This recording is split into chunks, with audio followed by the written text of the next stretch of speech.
Meu nome é Geralda, e eu achava que tinha feito tudo certo na vida. Aos 70 anos, dei a minha casa para minha única filha, Vivian, e seu marido, Pedro. A casa era o meu maior bem, o resultado de 40 anos de trabalho duro como costureira. Eu a entreguei para eles com a condição de que eu moraria com eles até o fim da minha vida. Minha filha prometeu cuidar de mim. A princípio, as coisas foram bem. Eu tinha meu próprio quarto e comia com eles à mesa. Mas com o tempo, a casa que foi meu maior orgulho se tornou minha prisão. Pedro começou a me tratar com desprezo, como se eu fosse um incômodo. Ele reclamava de tudo, da minha comida, dos meus passos, do cheiro de meus remédios. Vivian, que sempre foi meu orgulho, ignorava tudo para evitar conflitos. Eu me sentia um estorvo. Um dia, a porta do meu quarto se fechou para sempre. Vivian disse que o quarto era para as visitas e que eu podia dormir no sofá. Eu não disse nada, apenas aceitei. No dia seguinte, vi Vivian limpando o quarto. Ela estava feliz, arrumando a cama e colocando lençóis novos. Eu sabia que ela estava feliz com a situação, e isso me partiu o coração. Com o tempo, o sofá se tornou meu lar. A cada dia, eu me sentia mais invisível. Pedro me pedia para não usar a cozinha, para não sentar na sala e no final me pediu para não sair do meu cantinho no sofá. Um dia, ele se aproximou de mim e me olhou com desprezo. Dona Geralda, a senhora precisa entender que esta casa não é sua. É da minha mulher e minha.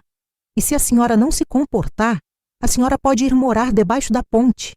Eu ouvi aquelas palavras e, em vez de chorar, me levantei e disse: Pedro, você tem razão.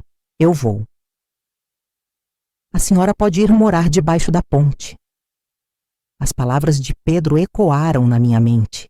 Ele me olhou com desdém, esperando que eu implorasse, mas em vez de suplicar, eu me levantei, peguei minha sacola com algumas roupas, documentos e dinheiro e saí de casa. A rua estava escura, as luzes da cidade brilhavam, mas a única coisa que eu podia ver era a ponte que ele mencionou. Eu caminhei em direção à ponte e, ao chegar lá, me sentei na calçada e comecei a chorar. A minha vida inteira havia se resumido àquele momento. Eu havia trabalhado por 40 anos para construir uma casa, para ter uma família, para ter uma vida digna. E no final, eu estava sozinha, sem teto. No entanto, a tristeza se misturou com a raiva. Uma raiva que eu nunca havia sentido antes. E a raiva me deu força. No dia seguinte, eu liguei para o meu advogado, Sr. Antônio. Sr. Antônio, eu quero vender a minha casa, eu disse. Ele me olhou, surpreso. Dona Geralda, a casa é sua, mas a senhora a deu de presente à sua filha. Eu sorri e disse: eu dei, mas eu coloquei um termo.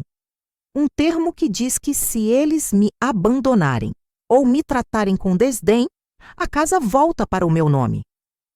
O Sr. Antônio ficou chocado, mas concordou em me ajudar.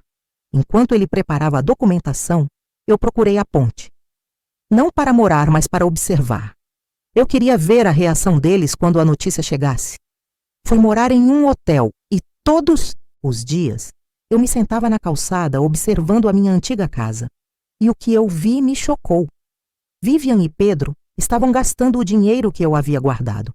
Eles haviam trocado o meu carro por um modelo mais novo, compraram móveis caros e deram festas todas as semanas. Eles não sentiam minha falta. Eles estavam comemorando.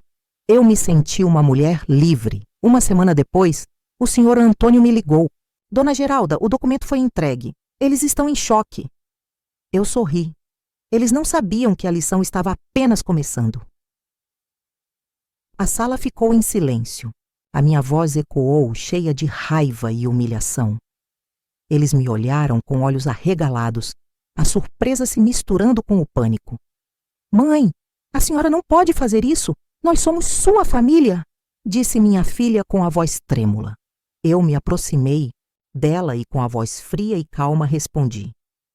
Vocês são minha família, mas vocês não me trataram como tal. Vocês me trataram como um fardo.